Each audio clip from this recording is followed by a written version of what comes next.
Merci de suivre l'antenne, mesdames, messieurs. Bonsoir, bienvenue à votre émission Questions d'actualité. Et nous mettons nos projecteurs ce soir sur les 3 ans de la transition, bilan et perspective.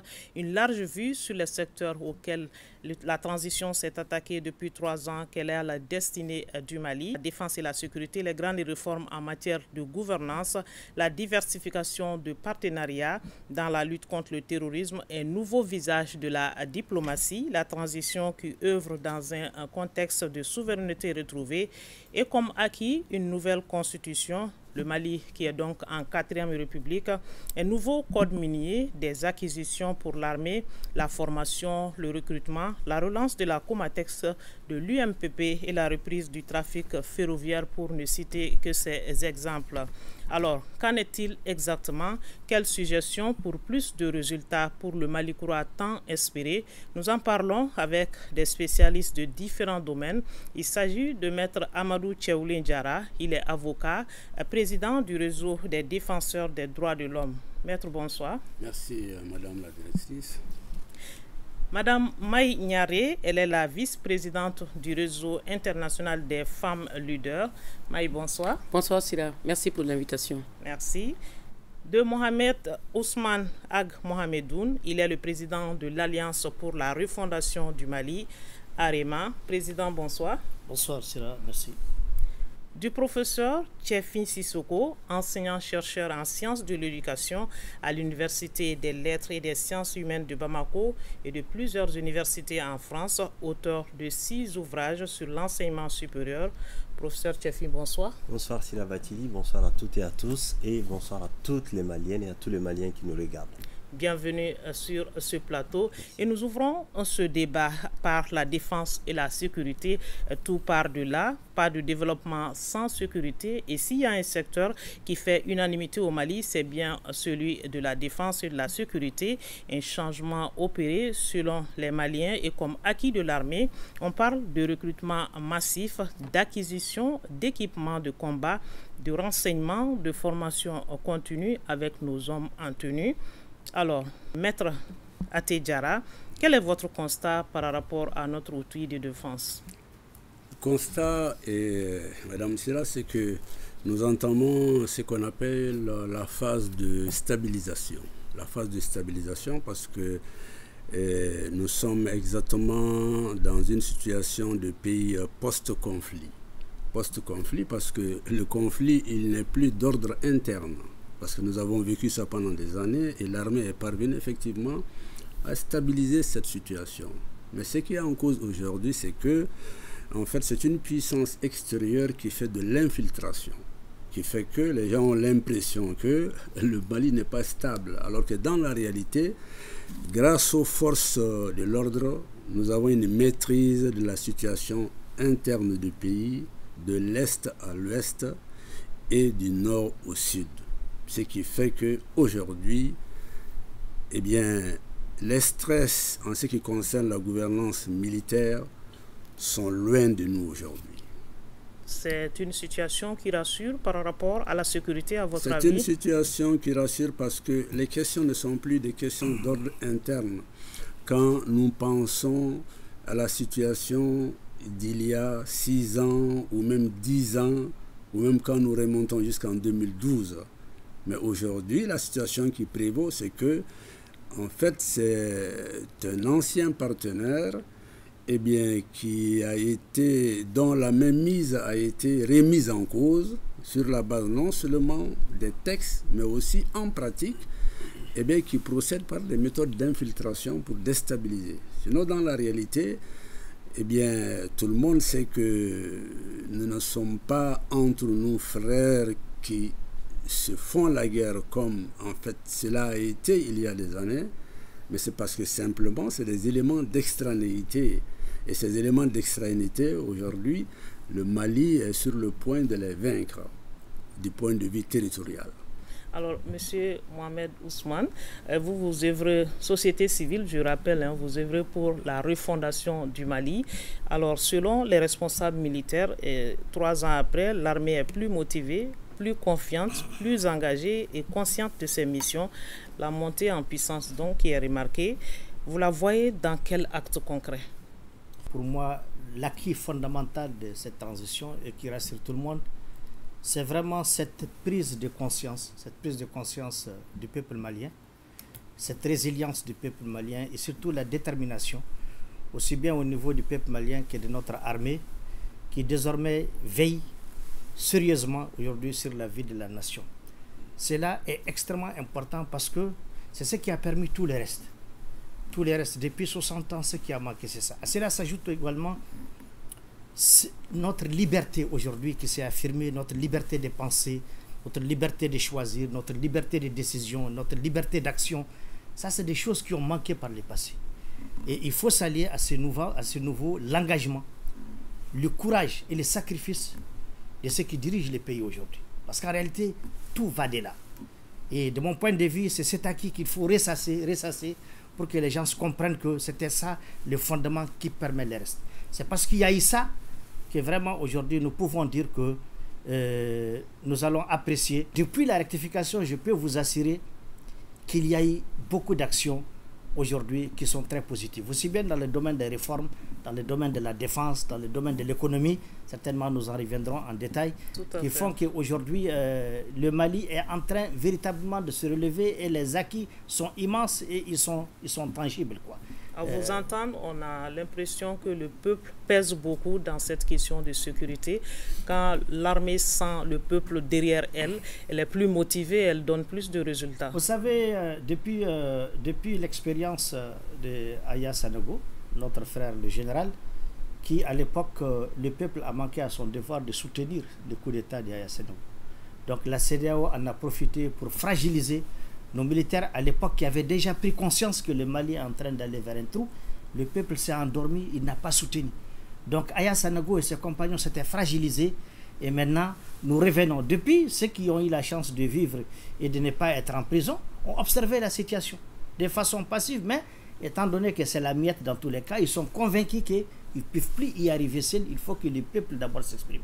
Donc notre chance a été que le peuple s'est soulevé d'abord. C'était une révolution populaire et ça a galvanisé nos militaires qui ont déjà dans l'âme la vérité sur la situation de notre pays. D'accord. Alors, professeur Tchefi, en 3 ans, on dit que plus de 7600 sous-officiers ont été recrutés, les autres déployés sur le terrain. Les chiffres ont évolué entre-temps. Ça vous rassure en matière de sécurité en tant que citoyen? En tant que citoyen, pour moi, vous avez parlé, et puis je ne vais pas revenir sur les acquis, certains acquis qui ont été annoncés ou des acquis qui ont été observés au cours des dernières années. Ce que nous pouvons dire aux Maliens, c'est l'idée qu'aujourd'hui, on doit tourner le dos à un ancien monde. Aujourd'hui, le Mali traverse une période qui est extrêmement délicate, une période qui est extrêmement difficile. Et la guerre à laquelle nous faisons face n'est pas une guerre qui est une guerre simple. Et ce n'est pas une guerre en fait qui concerne uniquement le Mali. Donc parler ici en disant aux Maliens que la guerre est gagnée ou qu'on est dans une situation post-conflit, c'est mentir au peuple. Je dirais, parce que ce que nous vivons ici, le Burkina vit la même chose, ce que nous vivons ici, le Niger vit la même chose, ce que nous vivons ici, je dirais, les États du Sahel vivent la même chose. C'est-à-dire que nous sommes victimes de l'installation de groupes animés par une idéologie obscure, de groupes qui veulent nous empêcher de nous épanouir. Pourquoi ? Parce que nous avons des pays qui sont immensément riches. Quand vous regardez le monde, le sous-sol du Sahel est extrêmement riche, mais nous sommes dans des pays qui sont extrêmement pauvres. Pauvres parce que nous ne parvenons pas à répondre aux différents besoins de nos populations. Donc ce que je dis là, c'est que la question de la sécurité n'est pas une question qui est résolue une fois pour toutes. C'est une question qui est permanente, qui doit être construite. Ça veut dire que les efforts qui sont organisés, qui sont proposés par le gouvernement, par la transition, ce sont des efforts qu'il faut poursuivre. Il faut aller encore plus. D'accord. Maïgnari, quel bilan tirez-vous des 3 ans de la transition en matière de sécurité? C'est positif. Pour moi, c'est positif malgré les aléas, les contraintes, les difficultés. En partant du postulat que nous n'allons jamais atteindre la sécurité à 100%, qu'il y aura toujours des défis, qu'il y aura toujours des difficultés, que nous devrons toujours surmonter les peurs et les contraintes que nous avons. Ce que nous avons pu faire en 3 ans, je me demande si ça a été fait depuis après les indépendances. Parce que ce n'était pas donné. Et 3 points vont me permettre de développer cette thèse. La première chose, c'est la fixation d'un cap clair. Aujourd'hui, comme je le dis, aucun vent n'est favorable pour celui qui ne sait pas où il va. Et le triptyque du président de la transition permet de fixer définitivement ce cap. Le premier point, c'est le respect de notre souveraineté. Le deuxième point, c'est le respect des choix stratégiques opérés par le Mali. Le troisième point, c'est le respect non négociable des intérêts du peuple malien. Et pour ça, le cap est défini. C'est clair et nous connaissons le sens de la marche. Et chaque citoyen pourra définitivement prendre part à cette démarche. Le deuxième point qui me permet de développer cette thèse, c'est le courage. Nous avons aujourd'hui pris conscience de notre rôle et nous nous sommes engagés. Et cette transition a décidé d'avoir le courage de sa politique. Et comment est-ce que nous pouvons faire ça? Il y a une cohérence générale. Une cohérence générale entre le discours tenu à l'extérieur, le discours tenu à l'intérieur, la formation des militaires, l'achat d'équipements, la mobilisation des troupes, la militarisation de la police et tout ce qui va avec. Donc, il y a une cohérence indiscutable et têtue qui ne peut que forcer le respect et forcer notre admiration face à ce qu'ils sont en train de faire au niveau de la sécurité. D'accord. Le troisième point, c'est le soutien indéfectible des peuples afrodescendants et de la population malienne. Si la transition malienne a pu faire tout ça, c'est parce que les Maliens ont décidé de soutenir ce projet. Et au-delà du Mali, tous les Africains, ou j'allais dire les afro-descendants, ont décidé de prendre part à cette démarche. Et ça, nous sommes en train de réécrire l'histoire de l'Afrique. C'est pour dire qu'ensemble, nous sommes plus forts. Ensemble, nous sommes plus forts. D'accord. Maître veut intervenir. Oui, je voudrais réagir par rapport à ce que mon collègue a dit. Je pense qu'il est dans l'erreur. Parce que traditionnellement, il y a deux types de conflits. Les conflits internes et les conflits internationaux.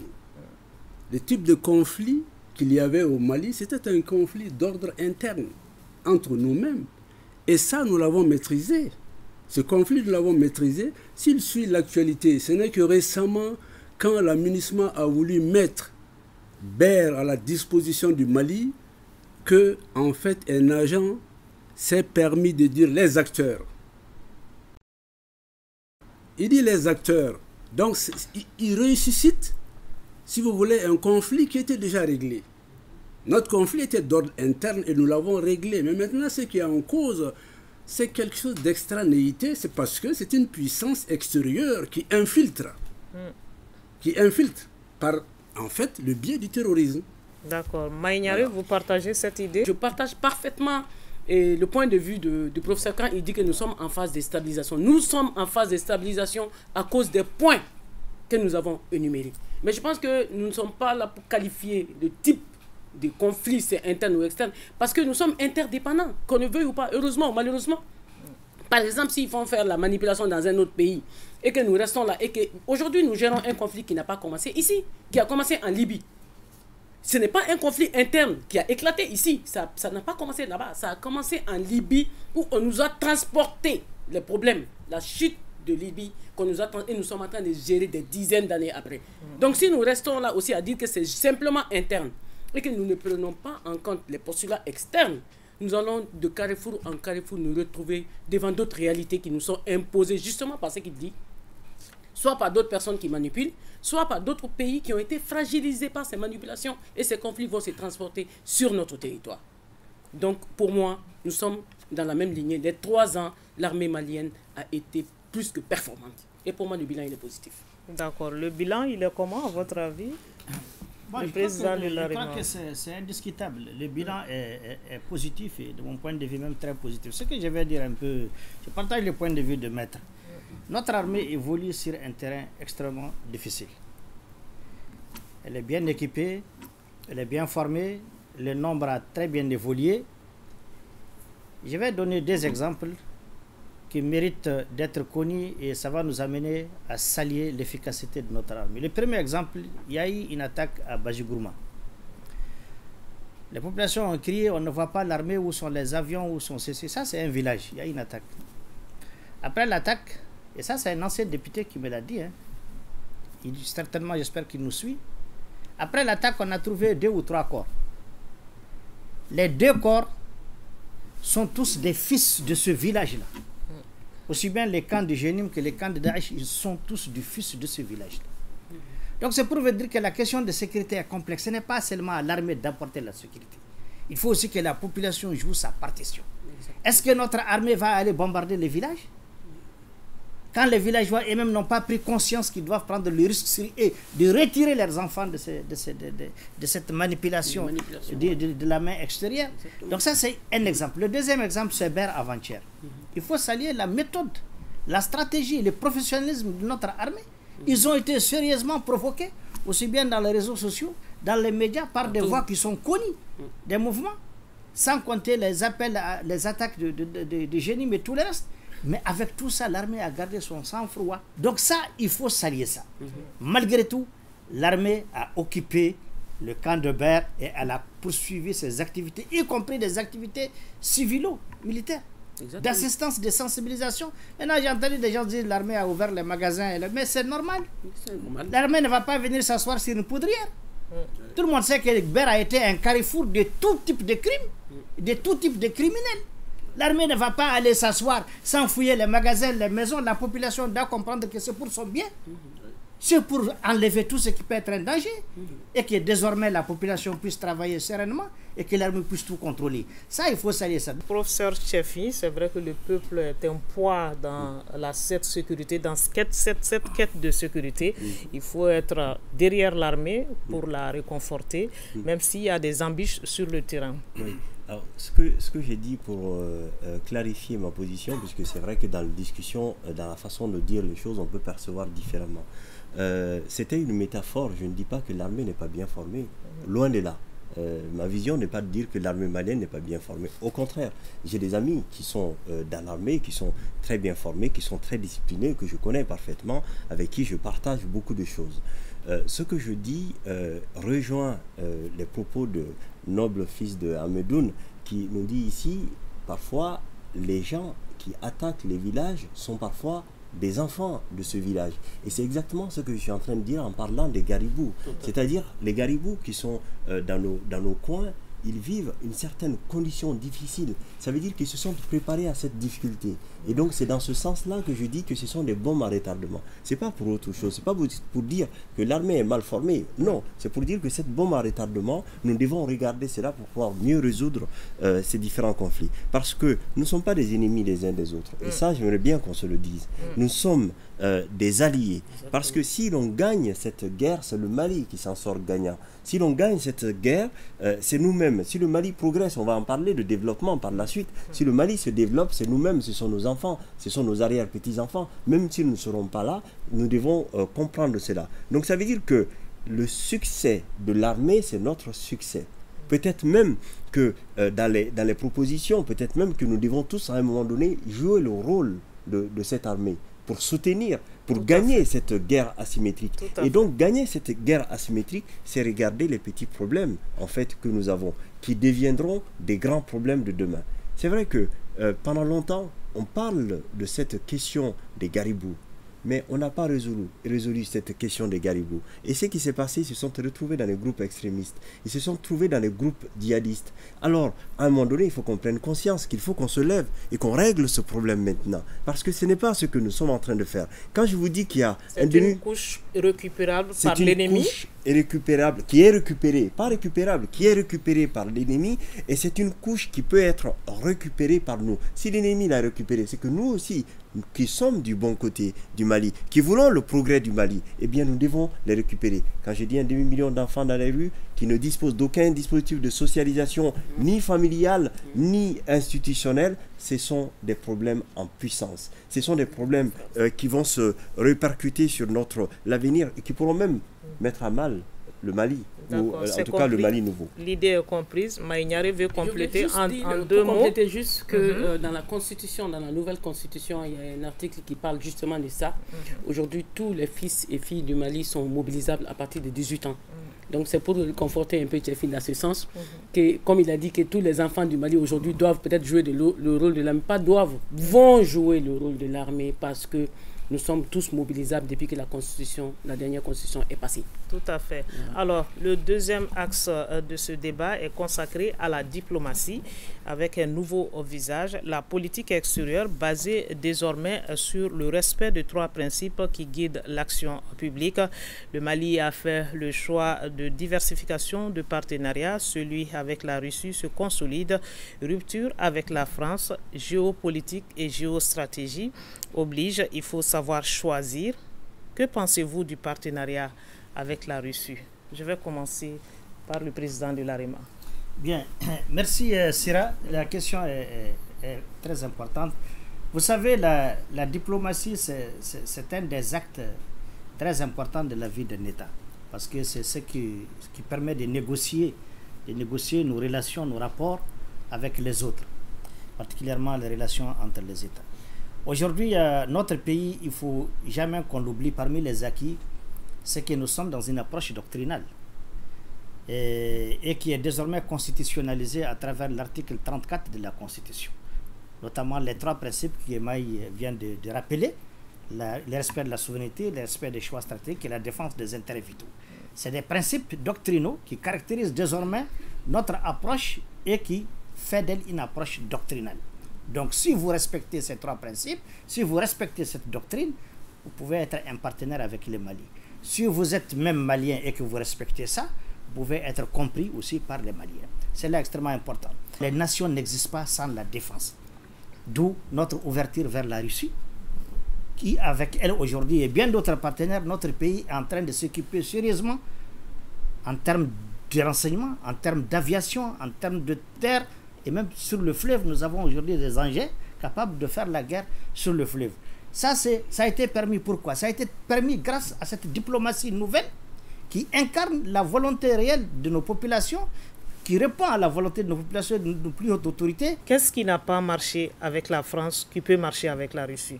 Ce qui n'a pas marché avec la France, je vous donne un petit exemple caricatif. En 2012-2013, quand j'ai l'habitude d'échanger avec les ambassadeurs français, quand je leur dis que, quand j'ai des propos qui font entrevoir qu'ils ont, un intérêt économique avec nous, ils esquivent tout de suite les sujets.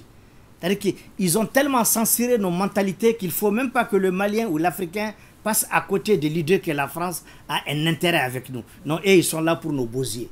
C'est manque de reconnaissance de ce que tu gagnes avec l'autre qui a caractérisé nos relations avec la France.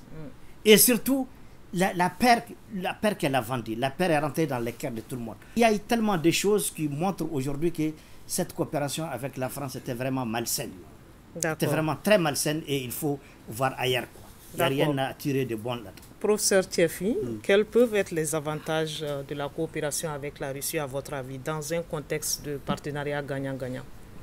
Moi, je pense que ce qui est très important à mettre au devant de la scène et même sur la table de négociation, c'est l'état d'esprit que vous venez d'indiquer, c'est-à-dire un état d'esprit gagnant-gagnant. Ça veut dire que, bien sûr, dans la diplomatie, l'ouverture vers la Russie, l'ouverture vers le monde, ne doit pas avoir comme motif une fermeture des portes. La diplomatie, quand on parle de diplomatie, on parle de diplomatie dans la capacité à entretenir des relations complexes avec d'autres. Ça veut dire que chaque acteur, y compris dans nos sociétés, dans nos communes, dans nos villages, chaque acteur, chaque famille a des intérêts. Donc ça veut dire que préserver l'intérêt de quelqu'un ne doit pas se faire au détriment de l'autre. Mais cela veut dire que les acteurs sont extrêmement bien formés à table. Ça veut dire qu'on doit pouvoir faire preuve de pragmatisme. Et cette dimension pragmatique ne signifie pas qu'il faut qu'on ferme certaines portes. C'est vraiment ce que je suis en train de dire. La pensée est complexe. Si cette pensée est complexe, ça veut dire que la Russie a un intérêt aussi. Dans tout ce que le noble fils d'Ahmedoun a dit ici sur table, il n'a rien dit sur le fait que, eh bien, est-ce que la Russie n'a pas un intérêt à un moment donné? La Russie a un intérêt. Bon, par contre, c'est aujourd'hui ce que je trouve très positif dans ce qui est en train de se passer dans le monde et au Mali, c'est l'idée que nous n'acceptons plus ce qui s'est passé avant. C'est-à-dire nous n'acceptons plus de rentrer dans une porte ou sur un chemin que les gens ont balisé pour nous. Nous avons notre propre chemin et nous pouvons emprunter ce chemin. Mais ça veut dire qu'il faut vraiment qu'on évite une fronde internationale contre nous. Ça veut dire que dans la diplomatie, on gagne quelque chose. L'histoire que l'on va gagner au Mali on gagne avec les autres. La question malienne est une question aussi internationale. Pourquoi? Parce qu'à un moment donné, on importe des produits. À un moment donné, on va exporter des produits. À un moment donné, on a des négociations sur des marchés internationaux. À un moment donné, au concert des Nations Unies, on va pouvoir négocier avec d'autres acteurs pour faire avancer certains dossiers. Et si la communauté internationale va se retrouver contre nous, peut-être qu'il y a un complot, je ne sais pas, je ne rentre pas dans cette logique, mais il faut que nos acteurs diplomatiques parviennent, je dirais, à rentrer dans une négociation d'égal à égal sans pour autant, je dirais, fermer certaines portes définitivement. L'idée est comprise. Vous voulez réagir? Oui, deux minutes et puis on va poursuivre. Oui, sinon. oui. C'est ce que je voulais dire. Hein. Parler de ce que gagne la Russie ne m'intéresse pas tellement. Parce que la Russie, jusqu'à preuve du contraire, on n'a pas mis en doute sa sincérité. Elle gagne, nous gagnons. Ça, c'est évident, ça a été toujours mouillé et devant. Donc, pour moi, ça ne m'intéresse pas dans les sujets. Par contre, quand vous parlez de diplomatie, c'est la négociation. Et on a dit, les choix des partenaires appartiennent à l'État. C'est l'État qui doit choisir ses partenaires. Et malheureusement, c'est ce que la France ne respecte pas jusqu'à maintenant. La porte, de mon point de vue, n'est pas fermée à la France. Nous avons pris notre destin en main. Nous avons défini des règles et des principes que tout le monde doit respecter. Ça, c'est propre à tous les États. C'est ça le problème avec la France. Donc, en réalité, elle a un problème avec elle-même qu'elle doit régler d'abord. La porte malienne n'est pas fermée à la France. La preuve, vous avez parlé de visa. Elle se lève un matin, elle arrête de donner les visas. Un bon matin, sans consultation, sans concertation, quel manque de respect. Mais on agit dans le cadre de la réciprocité. Elle gagne plus que nous là-dedans. Les avions, elle se lève un bon matin pour le Burkina, pendant qu'il y a des accords qui régissent l'aviation civile, elle arrête ses vols sans tenir compte de l'avis de l'autre. Et puis elle décide elle-même quand est-ce qu'elle doit revenir. Tu reviens, c'est ton titre foncier. C'est ça le problème avec la France. Sinon, la porte n'a pas été fermée pour personne. Les principes sont clairs. Respectez notre souveraineté. Ça suppose quoi? Ne vous ingérez pas dans nos décisions. Respectez notre intimité en tant qu'État. Et la diplomatie relève directement du chef suprême, du chef de l'État. En tout cas, une première sortie internationale du président de la transition, Maître Até Diarra, et le choix s'est porté sur la Russie. Quelle lecture vous en faites? Bon, moi je pense qu'il y a d'abord le principe de la loyauté. Parce qu'en diplomatie, c'est la loyauté. Parce que j'ai cru comprendre que Bandung, en 1955, a permis les pays considérés comme tiers-monde de monter sur la scène internationale. Et c'est ce que la France ne tolère pas. Elle ne tolère pas le fait que nous jouons à égalité. Et quand ça arrive aujourd'hui, Dieu merci, Dieu nous a donné des chefs qui nous permettent de relever la tête. C'est ça la question de fond. La France ne tolère pas que les gens les regardent dans les yeux et discutent avec eux d'égal à égal. Vous avez ce que le ministre des Affaires étrangères a dénoncé? Il a dit que la France était le porte-plume du Mali. Pour une nation indépendante depuis combien d'années? Je pense que c'est ce qu'il faut saluer. Et saluer aussi le ministre des Affaires étrangères, il a dit la diplomatie culturelle. Koro de Balaou. Nous devons être respectés jusqu'y compris dans nos us et coutumes. Mais maintenant, le capitalisme international a mis un chef en France et les autres ont joué par hypocrisie. Même nous, tout le monde, mais c'est avec ce nouveau chef-là qui nous prend comme si nous étions des canards casqués. C'est ça la question de fond. La Russie, malgré les défauts qu'il peut avoir avec la Chine là, mais au moins, Mouroya Boulaou. Mouroya Boula, parce que c'est ça la question de fond aussi. On n'est pas des peuples indignes, mais c'est parce qu'à un moment donné, historiquement, nous avons eu des chefs qui ont fléchi vis-à-vis de la diplomatie internationale. Ça peut arriver pour telle ou telle raison. Mais l'occasion nous est donnée aujourd'hui de regarder notre vis-à-vis en face et de dire la vérité. La Russie ne nous traite pas de la même manière que, en fait, les anciens pays qui nous ont colonisés nous traitent. Ce n'est pas la même chose. Et cette considération est très importante aux yeux des Maliens. Mais elle est très importante aux yeux des Maliens. Vous ne verrez aucune ethnie au Mali, ethnie chité fagolé. Nous, on n'a pas dit qu'on ne va pas traiter avec la France, hein, mais nous ne sommes pas bêtes parce que on va être regardant de plus en plus parce que même si on met la France de côté, mais il y a ce qu'on appelle en droit international la clause de la nation la plus favorisée. Ces questions doivent être examinées entre nous ici. Et nous sommes là pour ça. D'accord. Tout à fait. Alors, oui. Maïniare, oui. Un déplacement historique du président de la transition. Le choix s'est porté sur la Russie, je l'ai dit. Il est revenu avec beaucoup de projets. Comment vous voyez l'avenir des relations russo-maliennes?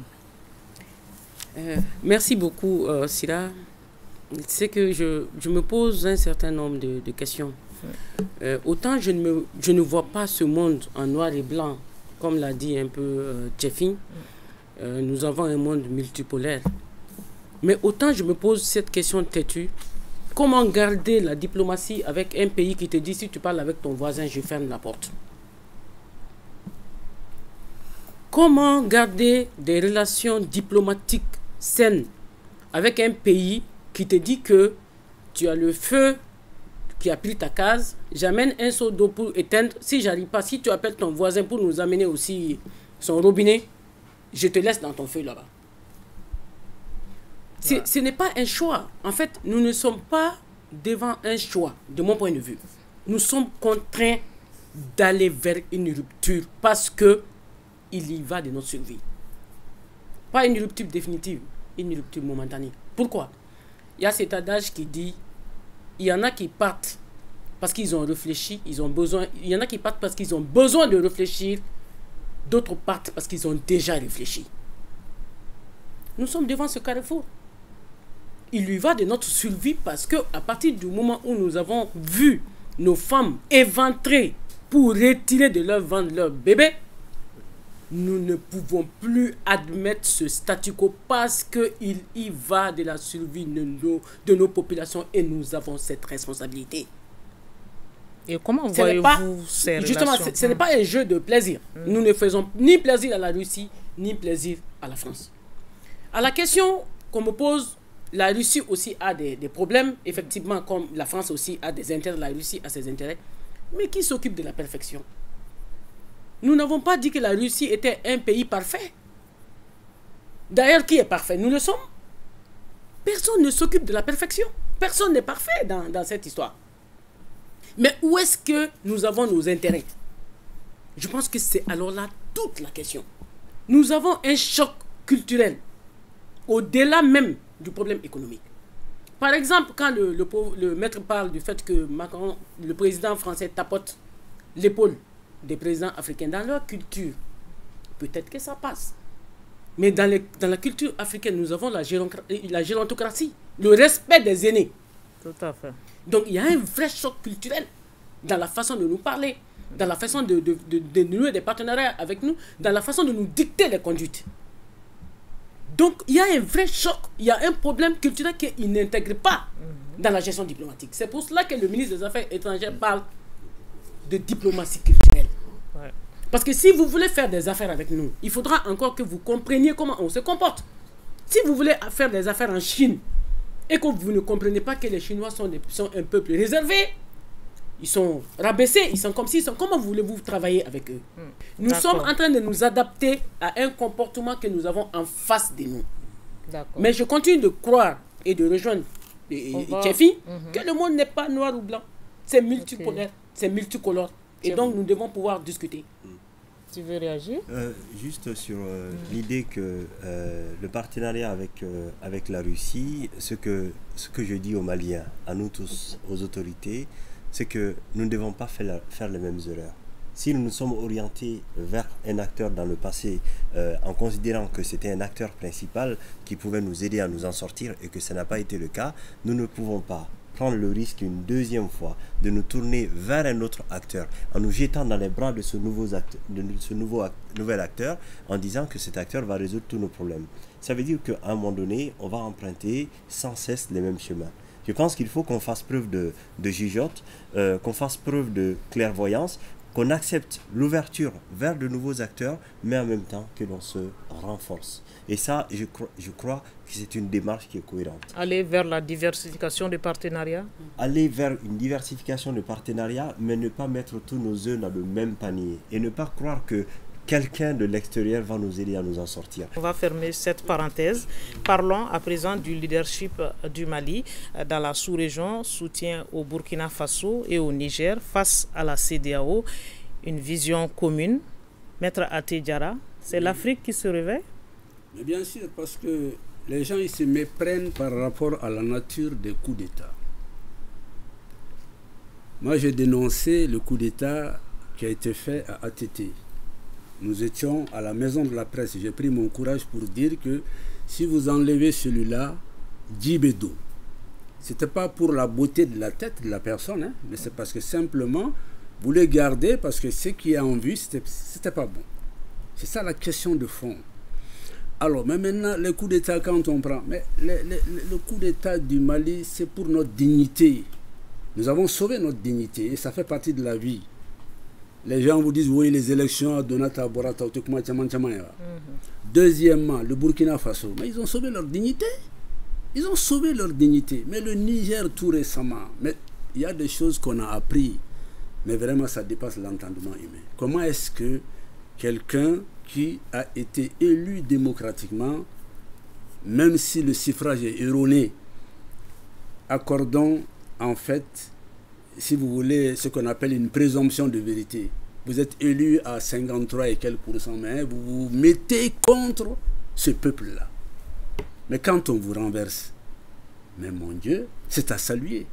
Donc, le Mali, le Burkina, le Niger aujourd'hui, en fait, ils occupent des positions de défense de l'Afrique en tant que telle. Et le Mali, nous avons été pionniers dans ça parce que les valeurs africaines, nous les avons intégrées dans notre constitution. Il y a une disposition qui l'intègre. C'est parce que c'est la défense de l'Afrique, parce que ce qui nous menace aujourd'hui, c'est la disparition. C'est la disparition. Nous avons aussi des études qui prouvent qu'ils ne nous considèrent pas comme des personnes. L'Occident ne nous considère pas. L'Occident, même la réduction de la natalité et tout, et la politique, la dynamique de la politique en cours là, c'est de dire que on considère le Sahara comme leur propriété. Ouais. Et c'est ça.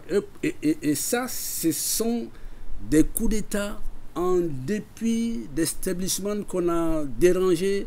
C'est la défense de l'Afrique. Nous résistons. Le continent résiste par des coups de ce genre-là. Il faut que les gens voient ça. Il ne faut pas qu'ils voient qu'on a interrompu une démocratie, d'accord, on a élu des gens et puis ils trahissent en fait les peuples là. Mais est-ce que vous méritez d'être là-bas? Les gens sont choqués parce que, vous voyez, démocratiquement élu, oui, on le sait, démocratiquement élu, mais vous êtes porté au pouvoir et ensuite maintenant vous trahissez les peuples là et en dessous, vous vendez votre peuple, vos peuples là.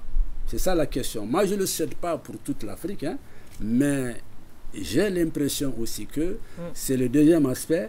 Les pays qui sont du littoral, le Mali, le Burkina, le Niger, Djomaya, même CDA, on a l'impression que les pays qui sont au bord de la mer, ce sont ces pays qui sont très bien traités. Les pays qui sont des pays confinés, Djomaya, on est considérés comme, si vous voulez, des dépotoirs pour que les gens comprennent les choses. D'accord.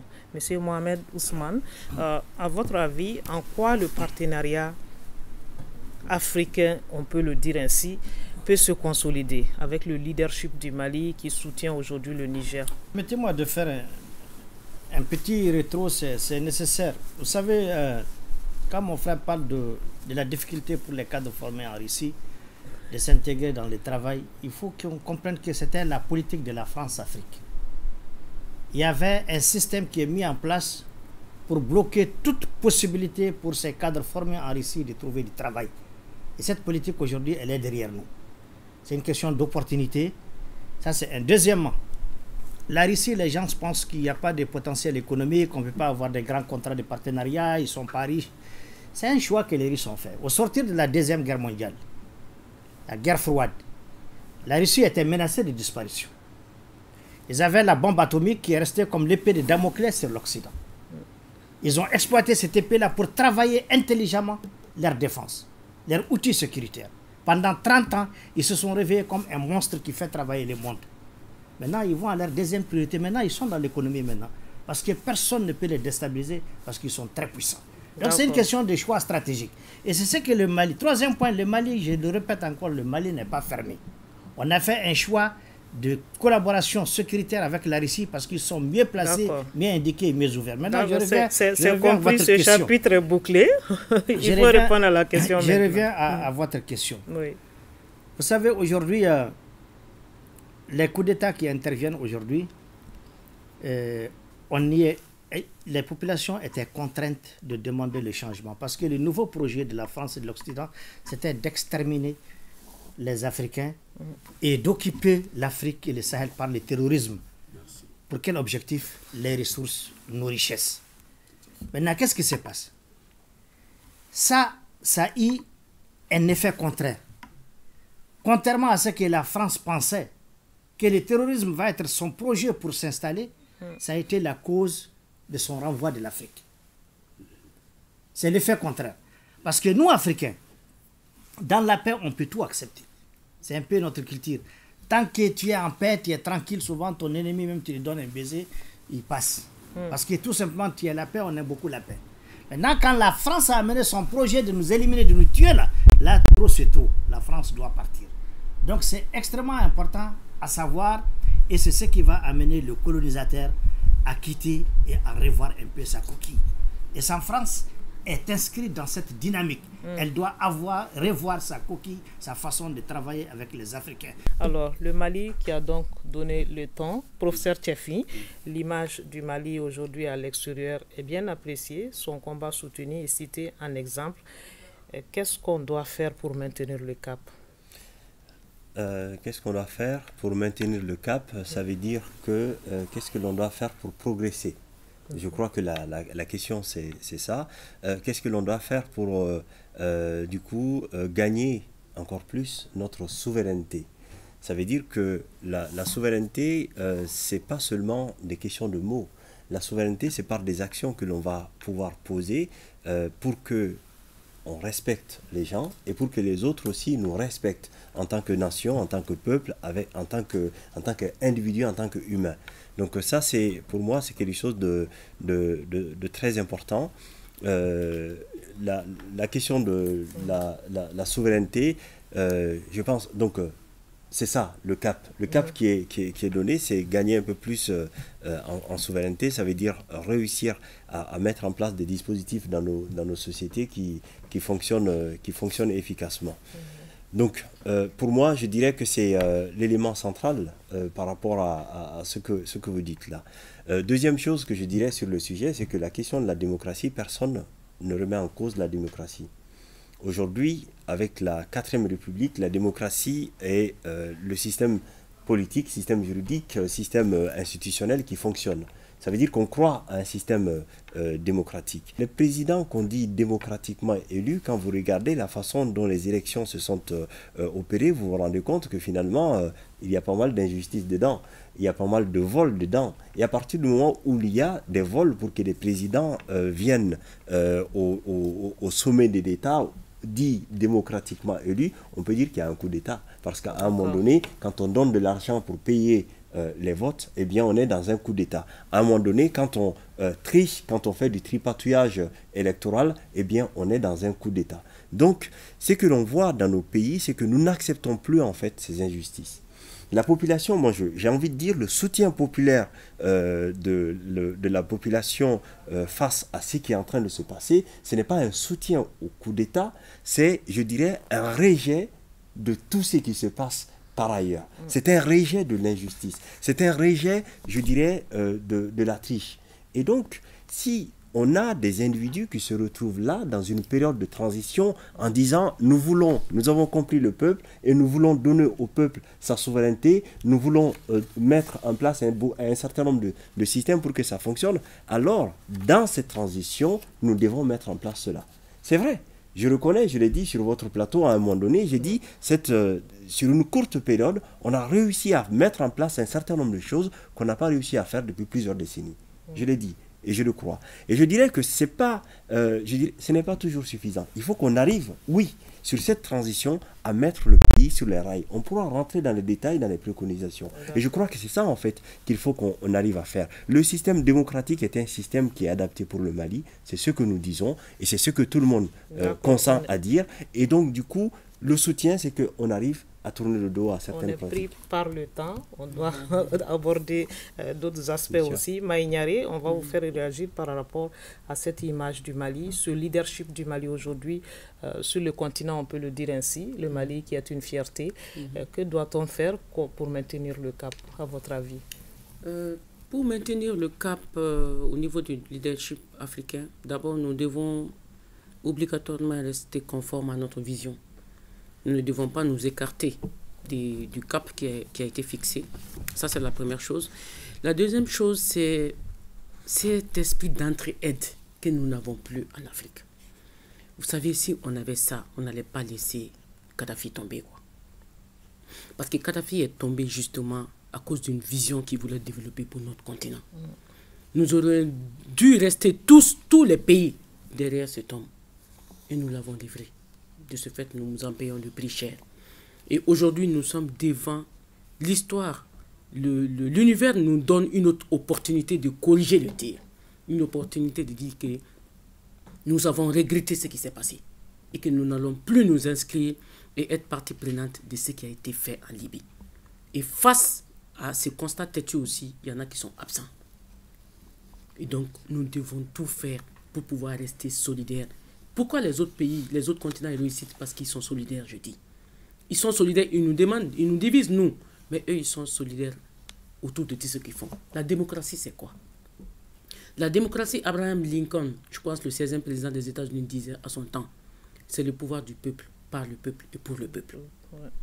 Et la démocratie, qui est le pouvoir de ce peuple, justement par le peuple et pour le peuple, doit garantir un certain nombre de choses, notamment l'éducation, la sécurité, la santé, le partage équitable des ressources, la bonne gouvernance. Qu'est-ce que notre démocratie assure sur ces points vitaux pour les populations? Rien.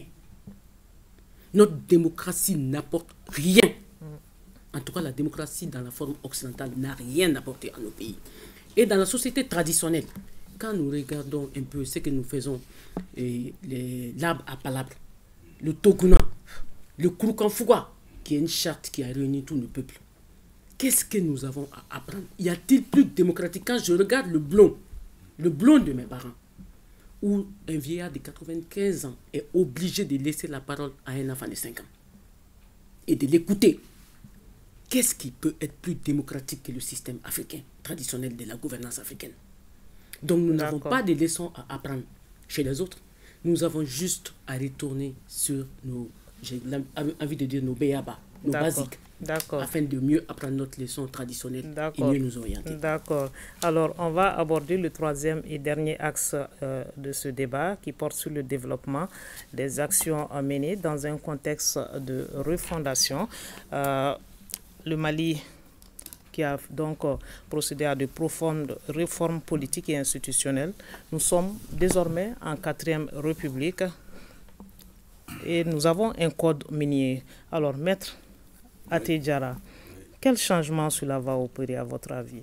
Oui, parce que la réforme du code minier, la réforme des impôts, c'est la parce nouvelle que, constitution. Oui, quand vous voulez changer un pays, il y a ce qu'on appelle les secteurs qui produisent les richesses.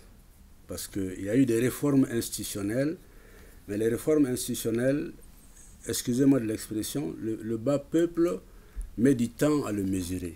Parce que ça, c'est affaire vraiment des gens entre nous, n'est-ce pas? Mais les richesses qu'on crée, Les richesses qu'on crée aujourd'hui, par exemple, le code minier, les dispositions ont été mises en place. Mais maintenant, les dispositions peuvent être mises en place, mais encore faudrait-il que les cadres qui vont être mis en place soient à la hauteur. Parce que les bonnes dispositions ne sont pas forcément, en fait, qui permettent une bonne production, la conscience des cadres. Mais maintenant, mon problème, il y a eu beaucoup de réformes. Parce qu'au Mali, les deux principales branches du développement, c'est l'agriculture et l'industrie. Or, ces deux branches sont les branches les plus arriérées du développement. L'agriculture est une branche arriérée, elle est la plus populaire.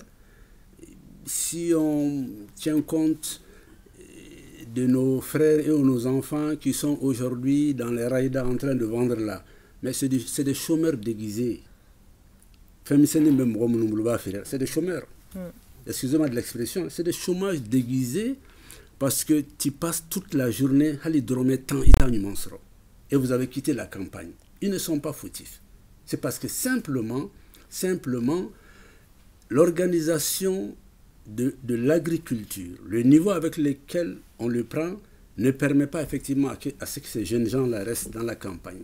Parce que les besoins que les populations expriment ne sont pas satisfaites par l'agriculture aujourd'hui, en fait, qui est en train donc de fonctionner.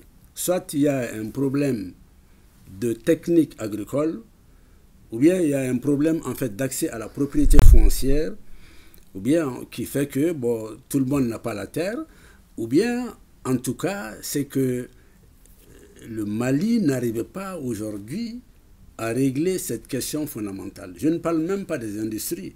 D'accord. Monsieur Mohamed Ousmane, on a vu également le renforcement du tissu industriel avec la relance de la Comatex, de l'UMPP. La Comatex est avec un chiffre d'affaires de 7 à 8 milliards. C'est un coup de pouce à l'économie.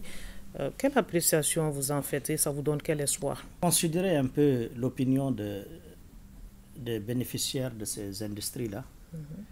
Je crois que c'est une des grandes victoires de cette transition. J'ai été présent à l'ouverture de la Comatex à Ségou. C'était la fête. Vous savez, il y a des usines, des industries qui sont devenues, qui ont une dimension même culturelle et qui sont rentrées dans notre personnalité. C'est pourquoi j'ai dit arrêter le chemin de fer à Caï, c'est un crime culturel qui mérite d'être condamné.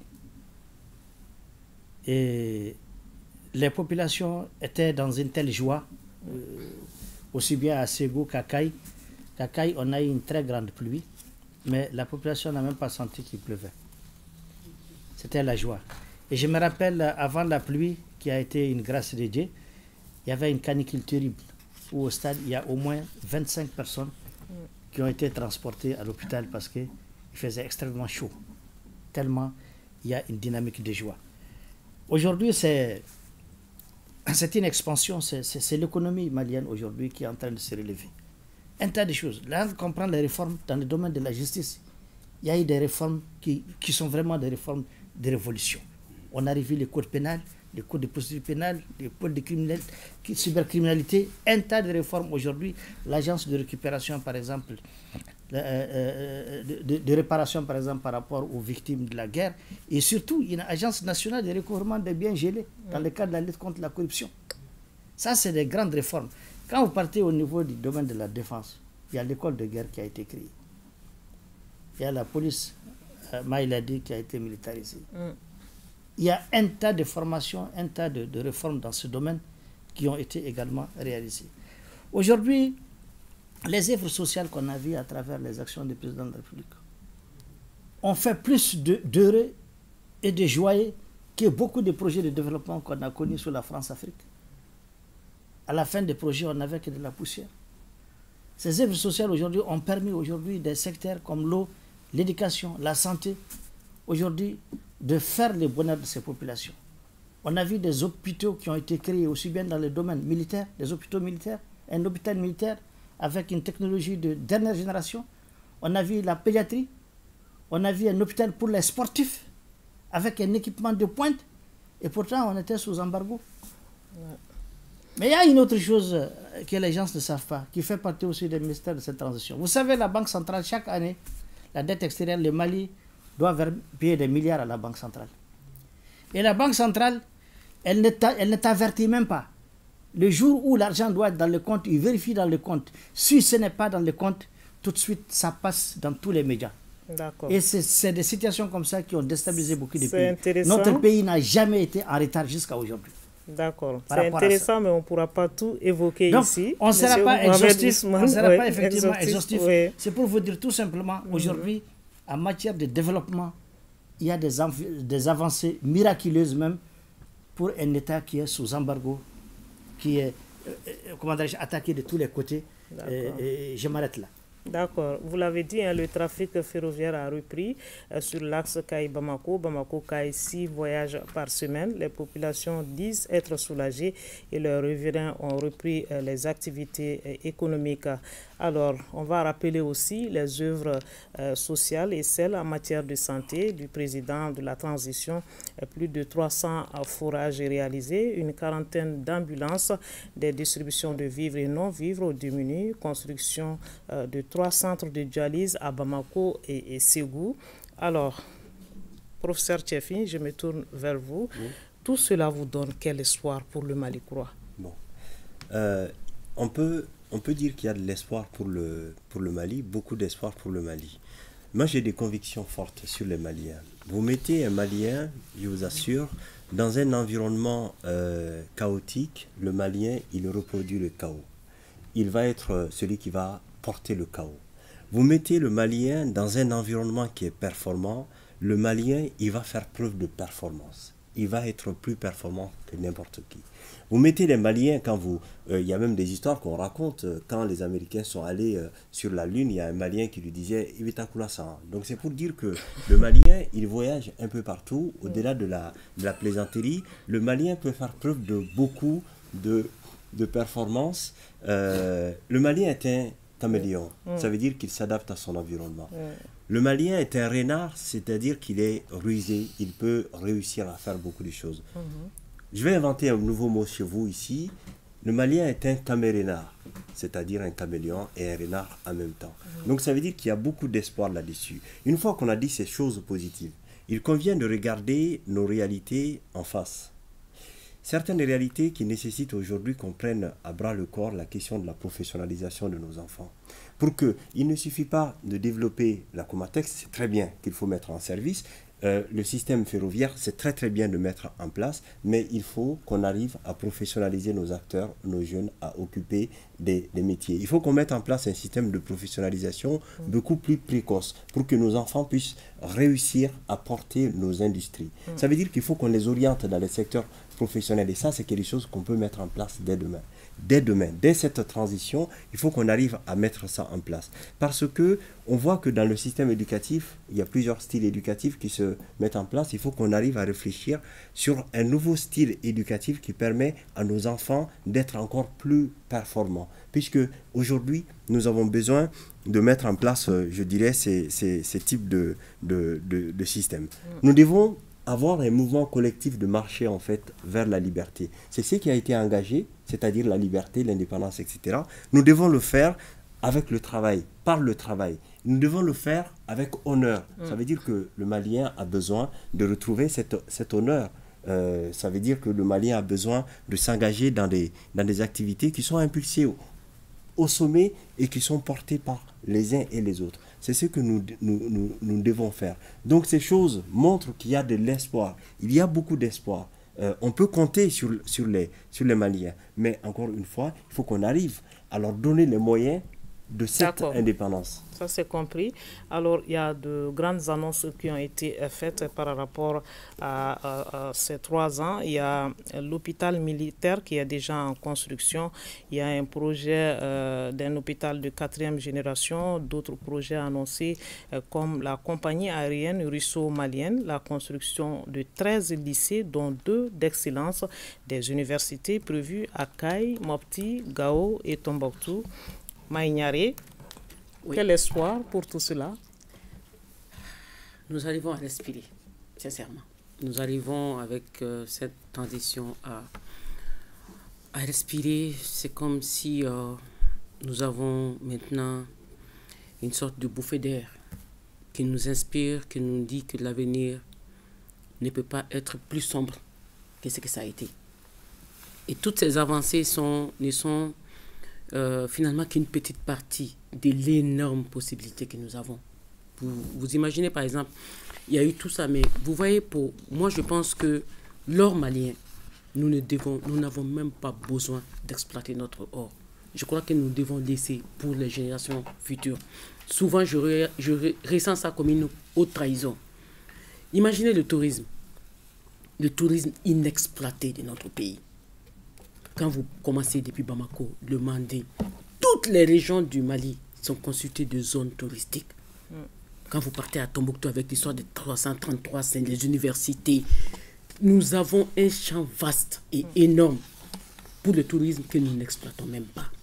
Et ce tourisme va relancer l'économie, va relancer les transports, va relancer la destination Mali, va relancer la transformation de tous nos produits, que ce soit la restauration, parce que nous devons aussi exporter la restauration malienne, que nous ne faisons pas la promotion aussi bien. On ne promeut pas bien. Il y a la restauration, il y a le textile malien. Vous imaginez toute la création d'emplois que seul le tourisme peut créer dans notre pays. D'accord. Et moi, je crois que c'est vrai, le président de la transition a fait beaucoup. Mais imaginez l'énorme possibilité que nous avons en nous attaquant au vrai développement de ce pays. D'accord. Alors, on va faire un dernier tour de table sur vos messages à la transition aujourd'hui. Je commence par Maître Atidjara. En quelques mots, le temps est déjà fini. Ben oui, en 2 mots, mon souci, c'est comment résorber le chômage des jeunes. Les ruraux qu'on voit à Bamako, on ne peut pas dire qu'ils n'ont pas leur place, mais dans la réalité, il faut qu'on fasse tout pour que les ruraux aient des raisons de rester dans l'agriculture. Premièrement. Deuxièmement, la question de l'emploi des jeunes urbains.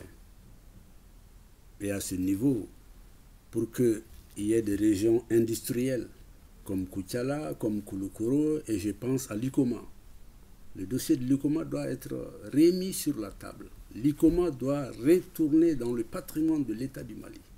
C'est un défi et il faut absolument. D'accord. Moi, je pense que si cette question de chômage de la jeunesse est abordée, eh bien, on évitera pas mal de choses. D'accord. Alors, monsieur Mohamed Ousmane, qu'est-ce qui vous tient à cœur? Bien, d'abord, permettez-moi de réitérer, de rappeler une citation de notre président de CNT qui disait... On n'a plus de temps. Hein? Oui, qui disait, on n'a pas besoin de chance aujourd'hui, nous avons besoin du courage, rien que du courage. Je crois que pour l'avenir, ce qu'il nous faut, c'est de maintenir le courage. On ne peut pas aussi, quelque part, parler du code minier sans parler de la loi concernant le contenu local. Parce que ça aussi, c'est un des aspects positifs de cette réforme minière. Ce contenu local va permettre aux populations elles-mêmes de bénéficier des dividendes. C'est-à-dire que les bouchers vont avoir des marchés, les artisans vont avoir des marchés, au lieu qu'on nous amène les bœufs de Paris pour nous les vendre ici très cher et nous les faire manger.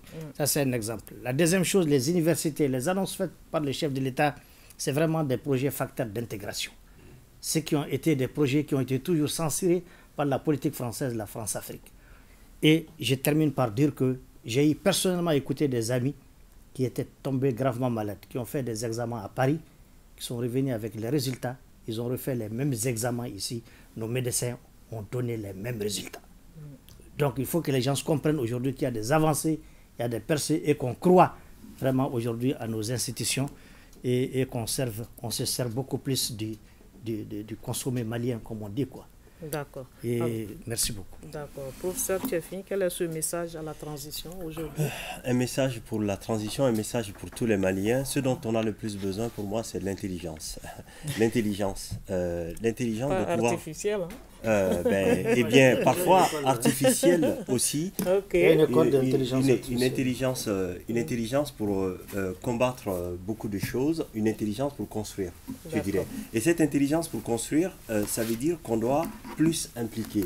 Il y a certaines pratiques qu'on doit tourner le dos. C'est-à-dire qu'on ne doit pas mettre à côté de nous uniquement les gens qui vont venir chanter nos louanges. On doit mettre au devant de la scène ceux qui sont en mesure de transformer la société malienne. Ça veut dire que l'école, la question de l'école, la question de la professionnalisation, aujourd'hui, il y a tendance à mettre en tout cas l'accent sur une minorité et qu'on met de côté les autres. Si on a besoin d'intelligence, on a besoin d'une intelligence collective. D'accord. Maïgnare, vous allez boucler ce débat avec cet appel Merci à beaucoup. tous les Maliens, à la transition malienne. 4 petits points. Le premier point, c'est que l'union fait la force. Nous devons développer notre synergie d'action ensemble. Et ensemble, nous allons réussir ce pays. Deuxième point, nous ne pouvons pas construire sans le patriotisme. C'est notre patrie. Nous avons besoin d'aimer ce pays et d'aimer véritablement. Troisième point, nous devons refonder sur les valeurs, nos valeurs ancestrales. Nous ne pouvons plus refonder sur les valeurs à l'occidental. Nous devons aller aujourd'hui sur les valeurs ancestrales. Et c'est ça notre boussole. C'est ça les fondations qui nous permettront d'hérisser notre building.